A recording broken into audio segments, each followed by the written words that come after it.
it's not the first time I've gone to buy a car, and it has been, you know, kind of met with like, are you sure you can get this? Not exactly those words, but very similar.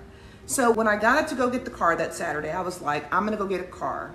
So I just kind of, you know, your girl was looking, you know, just raw, no lipstick, just very plain Jane, nothing, right? I show up, I'm looking around for this car, what have you. So the gentleman who ended up purchasing or ended up buying the car from, you know, nice guy, we start talking and he's like, he just kept trying to point me to a car that was less expensive. Fine, it was a Mercedes, it's gonna be a nice car, right? He just kept trying to say, no, I want you to, you know, this one's a lot less expensive. This one is still get a good money for your value. And I just remember thinking like, but I didn't say I wanted that car. He just kept trying to steer me to a car that was less expensive, right?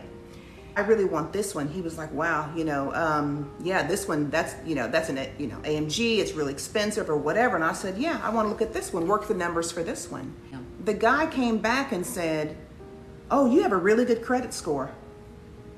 As in like, you don't expect me to have a good credit score. You tried to steer me towards a car that was less expensive. It's an unfortunate situation, you guys, but it's not uncommon that we get labeled or we get kind of put in a corner, or there is a thought behind our wealth or our credit score.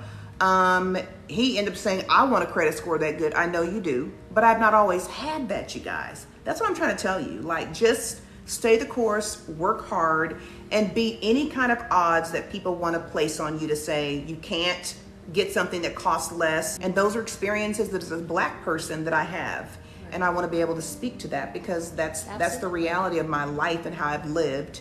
And it happens especially when they don't expect you to be able to put money down or walk into a store and buy a purse that you want or whatever. It's an unfortunate part of our lives that there's so much bias in the world. So that is my truth. And so he probably thought differently about how he approached people after the conversation that we had.